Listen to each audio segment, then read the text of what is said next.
نہ میرا کوئی مدرسہ, ہاں نہ میری کوئی مسجد, چندے آپ کو دیں, نمازیں آپ کے پیچھے پڑھیں. ہم توڑ رہے اس لیے نہیں ہے, آپ کے بزرگ ویسے اس لیے توڑتے تھے کہ کسی سے توڑ کے اپنے ساتھ جوڑیں. اصل میں نا انہوں نے یہی جرم کیا, یہ سمجھتے ہیں دوسرے بھی یہی کچھ کرتے ہیں. بندہ خود چور ہے نا, دوسرے کو ہی سمجھتا ہے. یہ آپ صحیح کہہ رہے ہیں, یہ ایسے ہی ہوتا رہا. لیکن آج جو شخص آپ پہ اللہ تعالیٰ نے مسلط کیا ہے نا, یہ شخص آپ کے بزرگوں سے توڑ کے اپنے ساتھ نہیں جوڑ رہا, یہ اس کے ساتھ جوڑ رہا ہے جس کی قبر مدینے میں ہے. صلی اللہ علیہ وآلہ وسلم. صلو علی محمد وآل محمد, اللہم صلی علی محمد وعلی آل محمد. النبی اولا بالمؤمنین من انفسہم وازواجہ امہاتہم. یہ نبی مومنین کی جانوں سے بڑھ کے ان پہ حق رکھتے ہیں, اور نبی کی بیویاں امت کی مائیں ہیں, اور نبی امت کے روحانی باپ. ہم تو اس شخصیت کے ساتھ جوڑ رہے ہیں. جی تنو اپنا ابا نہیں لبدا, وہ تو بیچارے شروع سے ہی بابوں کے مخالف ہیں. میں بابا نہیں, وہ سارے ہیں تو پہلے بابیاں دا مخالف شیطان ہویا سی. او شیطان دے آپ بچیا, تو بھی بابے دا ہی مخالف ہے. اور پھر نکے نکے ٹوٹے چلا کے آپ دیکھو مجھے کیا کہتے ہیں. میں نے کہا ابتدا عشق ہے, روتا ہے کیا, آگے آگے دیکھ تیرے ساتھ ہوتا ہے کیا. میں کہا جڑا بڑے بابے دا منکر جدو شیطان جڑے آج کل کے ساڈے بابیاں دا منکر ہے, وہ کون ہے؟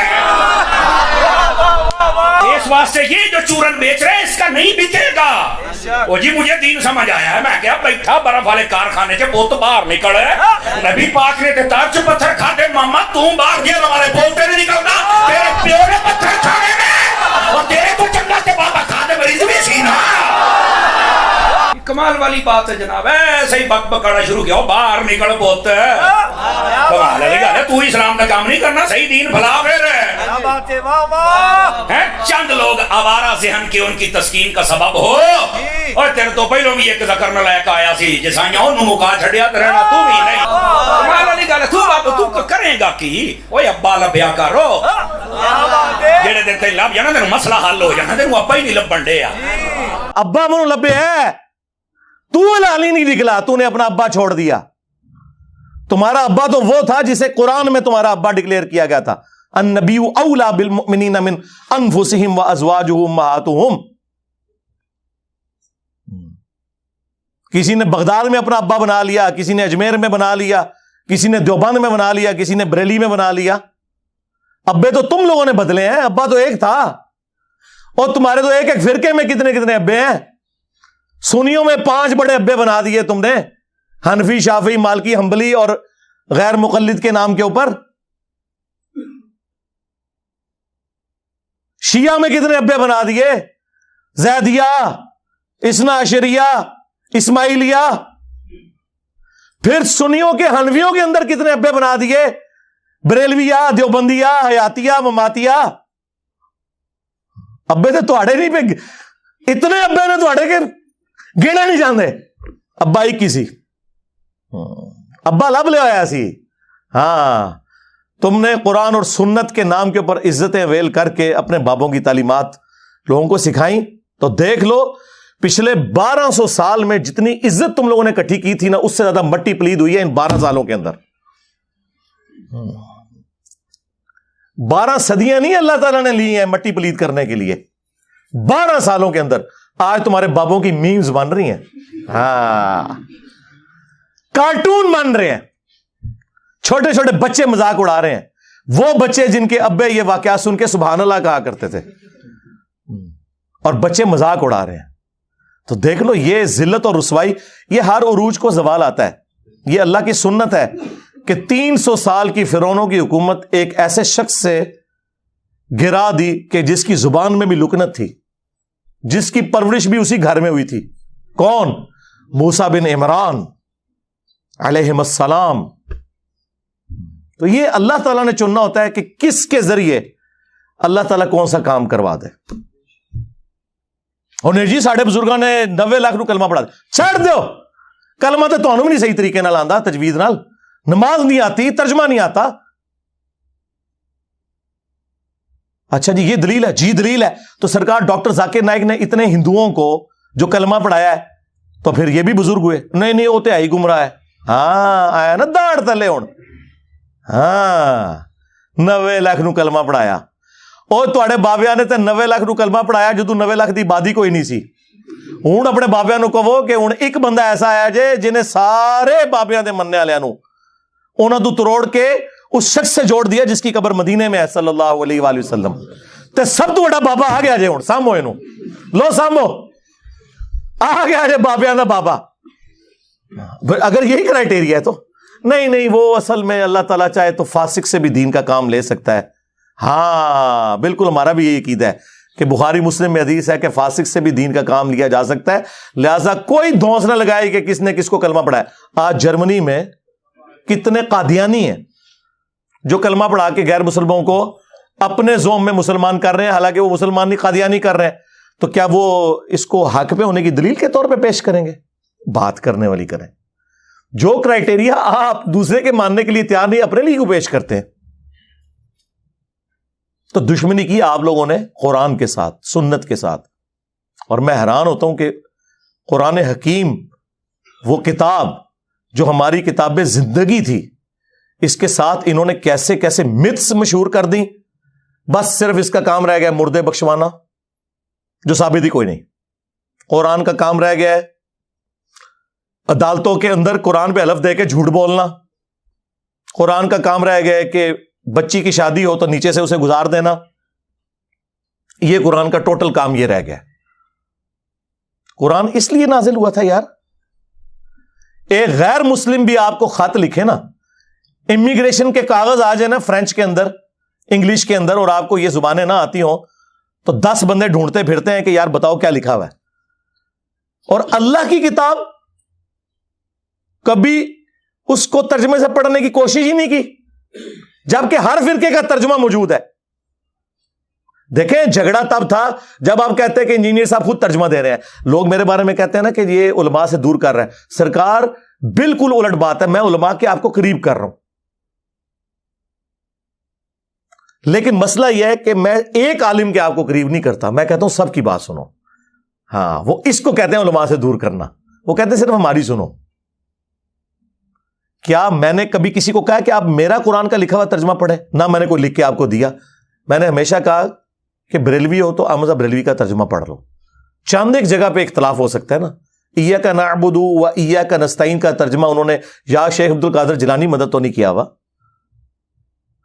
دیوبندی ہو اشری تھانوی کا ترجمہ پڑھ لو. کون سا دنیا کا دیوبندی عالم ہے انکلوڈنگ تقی عثمانی صاحب کے جو یہ دعویٰ کرے کہ میں اشری تھانوی سے بہتر قرآن جانتا ہوں؟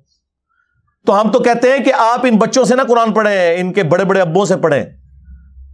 مجھ سے وہ ٹی ایل پی والے بھائی نے جب انٹرویو کیا کہ جی آپ اپنا استاد کسے مانتے ہیں، میں نے کہا مذہب بریلوی کو. میں نے ان سے پڑھا ہوا ہے، اگرچہ وہ 1921 میں فوت ہو گئے تھے، میں 1977 میں پیدا ہوا ہوں. لیکن یقیناً وہ قرآن کا ترجمہ کمائی کے لیے نہیں کر کے گئے تھے. انہیں تو عربی آتی تھی، ترجمہ انہوں نے کیا تھا میرے لیے. اردو تو مجھے آپ سے بھی زیادہ آتی ہے. جس طرح صحابہ کرام کو لکھنا پڑھنا نہیں آتا تھا لیکن ان کی زبان میں قرآن نازل ہوا تو انہیں ڈائریکٹ سمجھ آتا تھا. خیر میں نے تو بعد میں عربی بھی سیکھ لی ہے. عربی نہ بھی سیکھوں یا کوئی نہ بھی سیکھے، اردو زبان میں جب کر دیا تو ہم تو ڈائریکٹ احمد بریلوی سے ترجمہ پڑھ رہے ہیں، ہم ڈائریکٹ اشری تھانوی سے پڑھ رہے ہیں، ہم ڈائریکٹ جوناگڑھی سے پڑھ رہے ہیں، ہم شیعہ کے سید فرمان شاہ سے ترجمہ پڑھ رہے ہیں ڈائریکٹ. تو یہ شاعری کوئی نہیں. اور یہ آپ خود مانیں گے کہ آپ شاعری کوئی نہیں اپنے بڑے بابوں کے مقابلے پہ. تو یہ ترجمے انہوں نے کمائیوں کے لیے کیے تھے، یہ تو کوئی نہیں کہے گا کمائی کے لیے کیے. تو اس لیے کیے تھے کہ پبلک کو پتا چلے قرآن میں کیا لکھا ہوا ہے. وہ آپ پڑھنے نہیں دے رہے. ہمارے ایک شیعہ دوست ہیں عالم دین، ماشاءاللہ بہت اچھا کام کر رہے ہیں. ان کا ایک جملہ گولڈن جملہ ہے. انہوں نے کہا کہ آج کوئی غیر مسلم آ کے آپ سے یہ کہے کہ میں مسلمان ہونا چاہتا ہوں یا ابھی ہوا ہوں، مجھے بتائیں میں نے اسلام کو اسٹڈی کرنا ہے کہ اسلام کی مجھ سے کیا ریکوائرمنٹ ہے، میرا خدا مجھ سے کیا چاہتا ہے، میرا اللہ مجھ سے کیا ڈیمانڈ کرتا ہے، تو آپ اسے کون سی کتاب پڑھنے کے لیے دیں گے؟ تو ساروں کا جواب یہ ہوگا جی قرآن پڑھنے کے لیے دیں گے. اور آگے سے وہ گورا یہ پوچھ لے کہ بھائی آپ نے بھی اسی قرآن کو پڑھ کے اپنے عقیدے سے ہی کیے تھے؟ ہاں. تو منہ اڑ کے بیٹھ جاؤ گے. اس کا جواب یہ نہیں ہوگا کہ میں نے میرے پرکھیں جو بھی کسی نے نہیں قرآن ترجمے نال پڑھے. ایسی اللہ دے فضل نال جدوں انہوں نے کلمہ پڑھیا ہوں تک کسی نے قرآن ترجمے نال نہیں سے پڑھا. اس کی وجہ میں آپ کو بتا دیتا ہوں، قرآن کا ترجمہ بمشکل 200-250 سال پہلے کیا ہے شاہ ولی اللہ دہلوی نے فارسی میں، اور اس وقت بھی کوئی پرنٹنگ پریس وغیرہ نہیں تھے، وہ چند لوگوں تک ہی پہنچا. ایکچولی اگر آپ دیکھیں تو ان 15-20 سالوں میں زیادہ ہوا ہے کہ سافٹ ویئر بنے عام بندوں کے ہاتھ میں ہے، ورنہ ترجمہ قرآن تو آپ کو مسجدوں میں نہیں ملتا تھا. او حافظ قرآن نے نہ ترجمہ پڑھا ہو تو اور کس نے پڑھنا ہے؟ حافظ بن کے نکلتے ہیں، حافظ نہیں حافظ. انہوں نے نہیں قرآن ترجمے سے پڑھا ہوا، اور کس نے پڑھنا ہے؟ اور جس کے ماں باپ نے امید لگائی ہے کہ انہیں سانو لے جانا ہے کتے جتھے آپ جانا سی. ہاں تراوی کے دنوں میں تھوڑی تھوڑی داڑھی بڑھا لیں گے تو جس طرح جناب عید آئے گی تو او پہ عید ہے داڑھی. اور کس لیے؟ پیسے کمانے کے لیے. مفت کون بنا دے تراویاں؟ ٹھیکے تو ہوں نے. ہاں یہ قرآن کے ساتھ آپ لوگ کر رہے ہیں. اور قرآن کیا کہہ رہا ہے؟ وَأُوحِيَ إِلَيَّ هَذَا الْقُرْآنُ لِأُنذِرَكُمْ بِهِ وَمَنْ بَلَغَ. اے نبی تم فرماؤ قرآن مجھے اللہ نے اس لیے وحی کیا تاکہ اس قرآن کے ذریعے میں تمہیں بھی تبلیغ کر دوں، اور جس تک یہ قرآن پہنچ جائے اس قرآن کے ذریعے تبلیغ کرے. قرآن تو یہ کہہ رہا ہے. قرآن تو کہہ رہا ہے وَلَقَدْ يَسَّرْنَا الْقُرْآنَ لِلذِّكْرِ فَهَلْ مِن مُدَّكِرٍ. ہم نے قرآن کو سمجھنے کے لیے آسان کر دیا، ہے کوئی نصیحت حاصل کرنے والا؟ قرآن تو یہ کہہ رہا ہے. قرآن تو کہہ رہا ہے فذکر بالقرآن من یخاف وعید. اے نبی قرآن کے ذریعے تبلیغ کریں ہر اس شخص کو جو اللہ کی دھمکی سے ڈرتا ہے. قرآن تو یہ کہہ رہا ہے. قرآن تو سورہ صاد میں کہہ رہا ہے کہ قرآن ہم نے اس لیے نازل کیا کہ اس سے لوگ نصیحت حاصل کریں، اس کی آیات میں تدبر کریں اور عقل مند لوگ اس سے نصیحت حاصل کریں. لیکن آپ لوگوں نے کیا کہا کہ قرآن کس لیے نازل ہوا ہے؟ مردے بخشوانے کے لیے. ہمارے محبوب صلی اللہ علیہ وآلہ وسلم کی پوری زندگی سینٹرڈ اراؤنڈ قرآن ہے. آپ کا انسٹرومنٹ آف دعوت قرآن ہے. وَأُوحِيَ إِلَيَّ هَذَا الْقُرْآنُ لِأُنذِرَكُمْ بِهِ وَمَنْ بَلَغَ. اے نبی تم فرماؤ قرآن مجھے اس لیے وحی کیا گیا تاکہ اس قرآن کے ذریعے میں تم تک بات پہنچاؤں جس تک بھی پہنچے. اور وہ دیکھیں کیسی پہنچائی ہے. صحیح مسلم میں یہ حدیث ہے، نبی علیہ السلام نے حجت الوداع کے موقع پر فرمایا تھا میں تم میں ایک چیز ایسی چھوڑ کے جا رہا ہوں جسے پکڑ لوگے کبھی گمراہ نہیں ہوگے، وہ اللہ کی کتاب ہے. اچھا حجت الوداع کا جو خطبہ مسلم شریف میں آیا نا اس میں صرف قرآن کا ذکر ہے، حدیث سنت کا ذکر نہیں ہے. کیونکہ سنت کو ماننا قرآن ہی کو تو ماننا ہے. قرآن نے نہیں کہا ہے نا من یطع الرسول فقد اطاع اللہ، جس نے رسول اللہ کی اطاعت کی اس نے اللہ کی اطاعت کی. ٹھیک ہے ایک حسن درجے کی روایت ہے حاکم کے اندر، قرآن اور سنت دو چیزیں، لیکن حجت الوداع کا جو خطبہ مسلم شریف میں آیا اس میں صرف قرآن کا ذکر ہے. لیکن وہ لکھی رہ گئی مسلم میں حدیث، یہ حدیث مسلم شریف میں ہی لکھی رہ گئی کہ اللہ تعالیٰ اس قرآن کی وجہ سے قوموں کو عروج دے گا اور زوال دے گا. وہ زمانے میں معزز تھے مسلمان ہو کر اور تم خوار ہوئے تارک قرآن ہو کر. یہ مسلم شریف میں حدیث لکھی رہ گئی جی، یہ مسلم میں ہی لکھی رہ گئی حدیث. القرآن حجت لک او علیک. قرآن قیامت کے دن یا تو تیرے حق میں گواہی دے گا یا تیرے خلاف گواہی دے گا جی. اور وہ خلاف جو گواہی ہے وہ قرآن میں آ گئی ہے. وہ صرف قرآن نہیں، صاحب قرآن بھی. سورہ فرقان آیت نمبر 30 وقال الرسول یا رب ان قوم اتخذوا هذا القرآن مہجورا. اور رسول اللہ قیامت کے دن شکایت کریں گے کہ اے اللہ میری قوم نے قرآن کو پیٹھ کے پیچھے ڈال دیا تھا. ہاں ہمیں شفاعت رسول کا بتایا گیا جو برحق ہے. عسى ان يبعثك ربك مقاما محمودا، کوئی شک نہیں. اللہم اجعلنا منہم، اللہ تعالیٰ ہمیں ان میں کرے جن کو رسول اللہ کی شفاعت نصیب ہوگی صلی اللہ علیہ وآلہ وسلم. لیکن یہ تلخ پہلو ہے کہ نبی علیہ السلام نے شکایت بھی لگانی ہے. جس کی شکایت لگ رہی ہوگی وہ شفاعت کس منہ سے کروائے گا؟ ہم کہہ رہے ہیں جو کچھ بھی ہے تیرے محبوب کی امت سے ہے، اور محبوب پہلے ہی کہہ رہے ہیں کہ میں نے شکایت لگانی ہے جس نے قرآن کو چھوڑ دیا. محبوب تو رو رہے ہیں اس بات کے اوپر. بخاری اور مسلم دونوں میں حدیث ہے.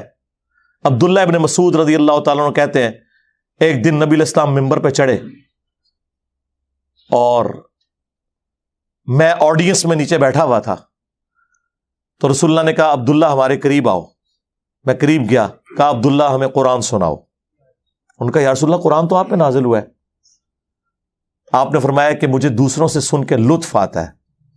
تو عبداللہ ابن مسعود کہتے ہیں کہ میں قرآن حکیم پڑھنا شروع کیا اور سورہ نساء کی میں نے تلاوت شروع کی. آپ شوق دیکھیں کہ سورہ نساء شروع کی انہوں نے 40 آیات پڑھ دی. نبی علیہ السلام ممبر پہ بیٹھے ہوئے ہیں اور وہ نیچے قرآن تلاوت کر رہے ہیں اور حضور اس کا لطف اٹھا رہے ہیں. اور جب آیت نمبر 41 پہ پہنچے نا, فَكَيْفَ إِذَا جِئْنَا مِن كُلِّ أُمَّةٍ بِشَهِيدٍ, وہ کیسا دردناک وقت ہوگا قیامت کا کہ جب ہم ہر امت میں سے ایک گواہ کو, اس امت کے پیغمبر کو اٹھائیں گے. کس لیے؟ کہ بتائے کہ اس نے دعوت کا کام کیا تو اس کے اگینسٹ اس کی امت نے کیسا رسپانس کیا. وَجِئْنَا بِكَ عَلَىٰ هَٰؤُلَاءِ شَهِيدًا, اور اے محبوب صلی اللہ علیہ وآلہ وسلم ہم آپ کو گواہ بنا کر اٹھائیں گے ان کے اوپر جن میں آپ کو مبعوث کیا گیا. بس یہ آیت سننی تھی. امت تو کہتی ہے جو کچھ بھی ہے محبوب کی امت سے ہے, اور محبوب کیا فرما رہے ہیں؟ عبداللہ بس کرو, عبداللہ بس کرو. کہتے ہیں میں نے نگاہ اٹھا کے حضور کی طرف دیکھا تو آپ کی دونوں آنکھوں سے زارو قطار آنسو جاری تھے کہ مجھے اپنی امت کے خلاف قرآن کی اس آیت کے تحت گواہی دینی پڑے گی. حضور اس لیے رو رہے ہیں کہ مجھے گواہی دینی پڑے گی کہ میری امت نے قرآن کو چھوڑ دیا, میرے دین کو پس پش ڈال دیا, اور امت امید لگائی بیٹھی ہے حضور نے شفاعت کرنی ہے. آپ دیکھیں کتنا فرق ہے. بخاری مسلم دونوں میں حدیث ہے, نبی علیہ السلام نے فرمایا جو لوگ زکوٰۃ نہیں ادا کرتے اپنے مال کی, کان کھول کر سن لو, ایسا نہ ہو کہ قیامت والے دن کسی کی گردن پہ اس کی وہ بکری سوار ہو جو بکریوں کا ریوڑ اس نے رکھا ہوا ہے اور اس نے اس کی زکوٰۃ نہیں دی, اور وہ مجھے پکار رہا ہو اغثنی یا رسول اللہ, یا رسول اللہ میری مدد کیجئے, میں تمہارے کچھ کام نہیں آؤں گا, میں نے جو کچھ بتانا تھا دنیا میں تمہیں بتا دیا. آپ حیران ہوں گے, میٹرک میں جب میں پڑھتا تھا 1992 میں, تو بریلویوں کی ایک جماعت تھی انجمن طلباء اسلام ATI, ان کا جو بیج ہوتا تھا نا اس پہ لکھا ہوتا تھا اغثنی یا رسول اللہ. وہ سیدھا بھی ہوتا تھا, گول بھی ہوتا تھا, گرین کلر کا اور گولڈن رنگ کا, اغثنی یا رسول اللہ. کاش اس کے نیچے بخاری اور مسلم کی اس حدیث کا نمبر لکھا ہوتا جس کے اندر یہ جملہ آیا ہے. ہم تو اس کو لیتے تھے یا رسول اللہ ہماری مدد کرے, لیکن یہ جملہ تو نبی علیہ السلام نے امت کے لیے ٹونٹ کے طور پہ بولا ہوا ہے کہ تم تو مدد مانگو گے, میں نے تمہارے کام نہیں آنا. کیوں؟ اس حدیث میں الفاظ ہے میں نے تمہیں دنیا میں بتا دیا تھا, کہیں ایسا نہ ہو کہ کسی کی گردن پہ اس کی گائے سوار ہو جس کی اس نے زکوٰۃ نہیں دی, جب وہ گائے 40 کے عدد کو پہنچ جائے, یعنی عام گائے کی زکوٰۃ نہیں ہے, اور وہ چیخیں مارتا ہوا کہ اغثنی یا رسول اللہ, یا رسول اللہ میری مدد کرے, میں نے تمہیں دنیا میں اللہ کا پیغام پہنچا دیا تھا, میں تمہارے کچھ کام نہیں آؤں گا. پھر نبی علیہ السلام نے اونٹ کا سوار ہونے کا ذکر کیا. تو اندازہ کریں اللہ کے نبی علیہ السلام نے اپنی امت کو ایک ایک تفصیل کھول کر بیان کر دی ہے, کوئی قسم نہیں چھوڑی, کھول کھول کر باتیں بیان کر دی ہیں, کسی کو وہم بھی باقی نہ رہے. پھر بھی امت کو خیال نہ آئے تو الگ بات. پھر حجۃ الوداع سے جو واپسی پہ نبی علیہ السلام نے غدیر کا خطبہ دیا ہے, غدیر خم کا, صحیح مسلم میں ہی اوپر تلے 4 احادیث ہیں 6225 سے 6228 تک. اے لوگو آگاہ ہو جاؤ, میں بھی ایک انسان ہوں, قریب ہے کہ اللہ کا قاصد یعنی موت کا فرشتہ میرے پاس آئے اور میں اس کی دعوت قبول کر لوں.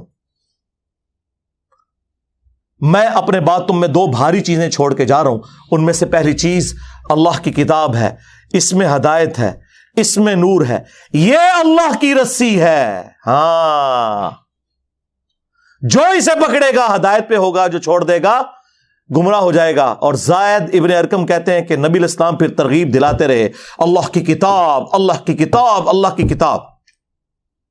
جو قرآن میں آیا تھا نا وَاعْتَصِمُوا بِحَبْلِ اللَّهِ جَمِيعًا وَلَا تَفَرَّقُوا, اللہ کی رسی کو مضبوطی سے پکڑ لو, فرقوں میں مت بٹو. وہ قرآن ہے غدیر خم کی حدیث میں. اس کو وائس ورثہ بھی کر لو کہ جو قرآن کو نہیں پکڑے گا وہ فرقوں میں بٹ جائے گا, کیونکہ کامن بانڈ اللہ نے بتا دیا, اللہ کی رسی کو پکڑ لو اور فرقوں میں مت بٹو. اس کا کیا مطلب ہے کہ جو نہیں پکڑے گا فرقوں میں بٹ جائے گا, اور وہ ہو گیا. اور فرمایا دوسری بھاری چیز میرے اہل البیت ہیں, میں اپنے اہل البیت کے معاملے میں تمہیں اللہ کا خوف دلاتا ہوں, یعنی میری وفات کے بعد ان کے ساتھ حسن سلوک کرنا. یہ 3 دفعہ آپ نے جملہ بولا. لیکن امت نے نہ قرآن کو پکڑا اور نہ اہل بیت کو زندہ چھوڑا، بالکل الٹ امت چلی۔ پھر بخاری اور مسلم دونوں میں حدیث ہے، اللہ کے محبوب صلی اللہ علیہ وآلہ وسلم جب کبھی بھی خطبہ دیتے تھے نا تو آپ علیہ السلام ممبر پہ آ کے کہتے تھے اما بعد فإن خیر الحدیث کتاب اللہ وخیر الہدی ہدی محمد صلی اللہ علیہ وآلہ وسلم وشر الامور محدثاتها وکل محدثۃ بدعہ وکل بدعۃ ضلالہ وکل ضلالۃ فی النار۔ کچھ الفاظ سنن نسائی کے، میجر پورشن جو ہے وہ صحیح مسلم ہے۔ آگاہ ہو جاؤ، سب سے بہترین کلام اللہ کی کتاب ہے، سب سے ہدایت یافتہ راستہ محمد صلی اللہ علیہ وآلہ وسلم کا ہے۔ بدترین کام وہ ہیں جو دین میں خود سے جاری کر دیے جائیں، وہ سارے کام بدعتیں ہیں، اور تمام بدعتیں گمراہیاں ہیں، اور تمام گمراہیاں جہنم میں لے جانے والی ہیں۔ اندازہ کریں۔ اور بخاری اور مسلم دونوں میں حدیث موجود ہے، عبداللہ ابن ابی اوفا سے کسی نے پوچھا، جو رسول اللہ کی وفات کے بعد 75 ایئرز تک زندہ رہے، 86 ہجری میں فوت ہوئے، کہ بتائیں کہ رسول اللہ نے اپنا وصی کسی کو بنایا تھا؟ تو انہوں نے کہا نبی علیہ السلام نے ہمیں قرآن کے مطابق چلتے رہنے کی وصیت کی تھی۔ قرآن وصی رسول ہے، خلیفۃ الرسول ہے، وصی رسول، جس کے اوپر آج سنی شیعہ دو فرقے بنے ہوئے ہیں۔ سیدنا ابوبکر خلیفۃ الرسول ہیں صحابہ کرام کے اجماع کے اوپر، وصی رسول نہیں، وصی رسول قرآن ہے۔ وصی رسول نہ سیدنا ابوبکر ہے نہ سیدنا علی ہے، اور وہ نیچرل ہے، کیونکہ 2 سال کے بعد تو حضرت ابوبکر بھی فوت ہو گئے، ہاں 12 سال کے بعد سیدنا عمر بھی شہید ہو گئے، 24 سال کے بعد سیدنا عثمان بھی شہید، اور 30 سال کے بعد سیدنا علی بھی شہید، اور آخری صحابی ابو طفیل عامر بن واثلہ 110 ہجری میں نبی علیہ السلام کی وفات کے 100 سال کے بعد وہ دنیا سے چلے گئے۔ اس کے بعد اس پلانٹ ارتھ پہ کوئی صحابی نہیں ہے۔ نبی علیہ السلام کسی صحابی کو بھی وصی بناتے تو مر تو اس نے بھی جانا تھا، یہ زندہ چیز چھوڑی۔ بخاری مسلم دونوں میں حدیث ہے، اللہ نے ہر نبی کو کوئی نہ کوئی معجزہ دیا تھا، اور جتنے لوگ اس نبی پر ایمان لاتے تھے اسی معجزے کی وجہ سے لاتے تھے۔ مجھے اللہ نے سب سے بڑا وحی کا معجزہ دیا ہے قرآن۔ میں اللہ سے امید کرتا ہوں سب سے زیادہ میرے امتی ہوں گے جنت میں جانے والے، کیونکہ میرا معجزہ سب سے بڑا ہے قرآن کی وجہ سے۔ اور بخاری مسلم میں آ گیا کہ جنتیوں کا نصف میری امت سے ہے، قرآن کی وجہ سے۔ جامعہ ترمذی میں، سنن ابن ماجہ میں حدیث ہے، جنتیوں کی 120 میں سے 80 صفحے میری امت سے، قرآن کی وجہ سے۔ یعنی قرآن مطلب یہ مردوں کو بخشنے کی وجہ سے نہیں، سرکار عمل کرنے کی وجہ سے۔ تو نبی علیہ السلام کا وصی، آپ کا خلیفہ، آپ علیہ السلام کا انسٹرومنٹ آف دعوت، ہر چیز۔ صحیح بخاری میں ایک بڑی زبردست حدیث ہے جو میں نے ہی ایک دفعہ اپنے ممبر سے بیان کی ہے، ادروائز وہ حدیث آپ نے کبھی سنی نہیں ہوگی، کیونکہ اس کے ساتھ 295C جڑی ہوئی ہے۔ صحیح بخاری میں ایک چیپٹر ہے کتاب الاعتصام بالکتاب والسنہ، قرآن و سنت کو مضبوطی سے پکڑنا۔ اس چیپٹر میں امام بخاری ایک حدیث لے کے آئے ہیں کہ جب حضرت ابوبکر کی بیعت کی گئی نا تو دوسرے دن حضرت ابوبکر صدیق رضی اللہ تعالیٰ عنہ آڈینس سے خطاب کرنے کے لیے مسجد نبوی میں آئے، تو ان کے خطاب کرنے سے پہلے حضرت عمر ممبر پہ چڑھے، جس طرح آج کل بھی اسٹیج سیکٹری کے طور پہ، اور کمال کا خطبہ دیا۔ 2 جملوں کا خطبہ ہے وہ بخاری میں آیا ہے، لیکن مولوی نہیں آپ کو بتائے گا، جن کو بتانا چاہیے وہ بھی ڈرتے ہیں بتاتے ہوئے، جن کو نہیں بتانا چاہیے وہ تو نہیں بتائیں گے۔ حضرت عمر کے الفاظ ہیں کہ دیکھو، یعنی حضور کے غم کی وجہ سے لوگ دکھی تھے، یعنی جس شخصیت کو آپ اپنے ماں باپ اولاد سب سے بڑھ کر عزیز سمجھتے ہیں اور وہ دنیا سے چلی جائے تو صحابہ کرام کی تکلیف کا اندازہ کون کاٹ سکتا ہے۔ تو سیدنا عمر نے کہا کہ دیکھو، اللہ نے اپنے نبی کے لیے وہ پسند کیا جو اللہ کے پاس تھا، وہ اس سے بہتر تھا جو دنیا میں ہے۔ وَلَلْآخِرَةُ خَيْرٌ لَكَ مِنَ الْأُولَىٰ، اے نبی تمہارا ہر آنے والا لمحہ گزرے ہوئے سے بہتر ہوگا۔ کیوں؟ وَرَفَعْنَا لَكَ ذِكْرَكَ، ہم نے آپ کے لیے آپ کا ذکر بلند کر دیا۔ دنیا میں کوئی لمحہ ایسا نہیں ہے کہ اللہ کے ساتھ رسول اللہ کا نام نہ بولا جاتا ہو اذان کے اندر، اللہم صلی علی محمد وعلی آل محمد۔ تو حضرت عمر کے الفاظ ہیں کہ اللہ تعالیٰ نے وہ پسند کیا جو تمہارے نبی کے لیے بہتر تھا، لیکن اللہ نے تمہارے لیے تمہارے نبی کے جانے کے بعد وہ کتاب چھوڑ دی ہے جس کتاب کے ذریعے اس نے اپنے نبی کو ہدایت دی تھی. اب یہ بڑا خطرناک جملہ تھا, خطرناک جملہ تھا, خطرناک سے بھی اگلا ورژن. تم بھی اس کتاب کو پکڑو گے تو ہدایت پہ قائم رہو گے. اور پھر اس جملے کو ریپیٹ کیا, اس کتاب کو کہ جس کتاب کو تمہارے نبی کی ہدایت کا ذریعہ بنایا. اچھا, اس کا یہ مطلب نہیں نعوذ باللہ کوئی رسول اللہ گمراہ تھے, نہیں. قرآن میں واضح آیت ہے ما ضل صاحبکم وما غوا, تمہارے نبی نہ کبھی بہکے ہیں نہ کبھی بہرا چلے ہیں. یہاں پہ بھی ضلہ کا لفظ آیا ہے. یہ کیا ہے جو قرآن حکیم میں اللہ تعالیٰ نے فرمایا ووجدک ضالا فہدی, اے نبی ہم نے آپ کو اپنی محبت میں خود رفتہ پایا اور ہدایت کے بلند ترین مرتبے پر پہنچا دیا. ضال کا مطلب گمراہی بھی ہوتا ہے, ضال کا مطلب کسی کی محبت میں ڈوبنا بھی ہوتا ہے. ان ابانا لفی ضلال مبین, حضرت یعقوب کے بیٹوں نے جو خود صحابی تھے اپنے باپ کے بارے میں کیا کہا تھا کہ ہمارے ابا جان تو یوسف کی محبت میں ڈوب چکے ہیں. اب وہاں ترجمہ آپ فی ضلال مبین کا یہ تو نہیں کرتے کہ ہمارے ابا گمراہ ہو چکے ہیں, وہ تو کافر ہو جاتے, اپنے پیغمبر ابے کو کہتے تو نہیں. ووجدک ضالا فہدی, احمد بریلوی نے بالکل صحیح ترجمہ کیا, مولانا مودودی نے بھی صحیح ترجمہ کیا. اپنی محبت میں خود رفتہ پایا اور ہدایت کے اعلیٰ منزل کو پہنچا دیا. یہی مضمون سورہ شورى میں بھی ہے کہ ہم نے اس قرآن کے ذریعے اے نبی آپ کو اس اعلیٰ درجے پر پہنچایا. ما کنت تدری ما الکتاب ولا الایمان, اس قرآن کے نزول سے پہلے آپ نہ کتاب جانتے تھے نہ ایمان کی تفصیلات, بلکہ اللہ نے اس کو ہدایت اور نور کا ذریعہ بنایا. وَإِنَّكَ لَتَهْدِي إِلَىٰ صِرَاطٍ مُسْتَقِيمٍ, اور نبی بے شک اب آپ بھی لوگوں کو ہدایت کی طرف بلاتے ہیں. تو نبی علیہ السلام, وہ میں بتا رہا تھا خطبہ کیوں نہیں لوگ بیان کرتے تھے, اس میں جو حضرت عمر کا جملہ ہے نا کہ اللہ نے اس کتاب کے ذریعے تمہارے نبی کو ہدایت دی, تو اب اس کے لوگ ڈرتے تھے یار یہ تو کہیں گے نبی کو گمراہ مان رہے ہیں. بھائی تم ایکسپلین کرو, ہم نے بھی کر دیا. یہ کبھی بھی خطبہ بیان نہیں ہوا, اور یہ خطبہ صحیح بخاری میں لکھا ہوا ہے. حضرت عمر فاروق رضی اللہ تعالیٰ عنہ نے حضرت ابوبکر کی خلافت اسٹیبلش ہونے کے دوسرے دن خطبہ دیا. کمال کا خطبہ ہے. اور قرآن اتنا سٹرونگ ہے اس حوالے سے کہ بخاری مسلم میں جو حدیث شفاعت ہے, جو نبی علیہ السلام ہماری شفاعت کریں گے انشاءاللہ, اس کے اینڈ پہ آتا ہے کہ نبی علیہ السلام کہتے ہیں جب میں آخری دفعہ جہنم کی طرف جاؤں گا تو داروغہ جہنم مالک علیہ السلام مجھ سے کہیں گے یا رسول اللہ اب آپ کا کوئی امتی بھی دوزخ میں باقی نہیں ہے سوائے اس کے جسے قرآن نے جنت میں جانے سے روک رکھا ہے. قرآن جب روک لے گا نا تو کوئی نہیں بچا سکتا. یہ ویسے شعر ہے, خدا کا پکڑا چھڑائے محمد کا پکڑا چھڑا کوئی نہیں سکتا. کتنا یہ ظلم کر رہے ہیں, اللہ اور رسول کا مقابلہ کروا رہے ہیں, نعوذ باللہ.